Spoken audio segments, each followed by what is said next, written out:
সুবিধাবাদী লোকের ব্যাপারে আমি কথা বলবো, যারা অন্যায়ের প্রতিবাদ করে না। এটা প্রত্যেকটা সমাজে দেখা যায় তাদের উপস্থিতি। তারা সমাজের নিম্ন পয়েন্টে বসে থাকেন, তারা সমাজের মাথা হিসেবে কাজ করেন, কিন্তু তারা সুবিধাবাদী। তো আমি তাদের উদ্দেশ্যে কিছু কথা বলবো। আমি একটা গল্প মাধ্যমে জিনিসটা শেয়ার করার চেষ্টা করব। আশা করি সবাই শেষ হতে ভিডিওটা দেখবেন। তো এক গ্রামে এক ডাকাতের হামলা হয়। ডাকাতের হামলাটা হয় প্রথমে বিধর্মীদের উপর, অর্থাৎ হিন্দুদের উপর। তখন ওই গ্রামের সুবিধাবাদেরকে জিজ্ঞাসা করা হয়, আপনি প্রতিবাদ করেন না কেন? আপনার গ্রামের একজন মানুষকে নিয়ে যাচ্ছে। তখন সে উত্তরে বলে যে সে তো আমার মুসলমান নয়, সে তো আমার ধর্মের নয়, সে তো আমার ভাই নয়, সে আমার গ্রামের, সমস্যা কি?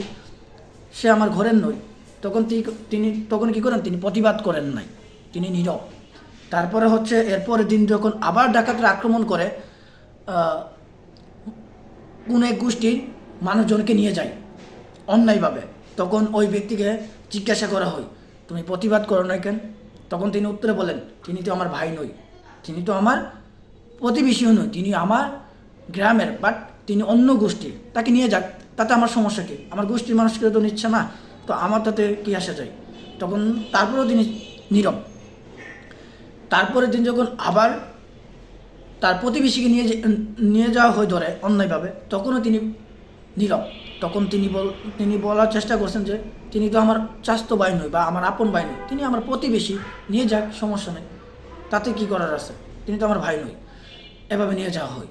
এভাবে নীতি এক পর্যায়ে যখন তাকে নেওয়ার পালা, অর্থাৎ গ্রামের সবাইকে এক এক পর্যায়ে ডে বাই ডে নিয়ে যাওয়া হয়, তখন শেষ পর্যায়ে যখন তিনি বাকি ছিলেন, তখন তাকে নেওয়ার জন্য যখন তারা হামলা করলেন, তখন তিনি চিৎকার চেঁচামেচি করে বললেন, প্রতিবাদ করার মতো কেউ নাই, আমাকে দিয়ে প্রতিবাদ করো না।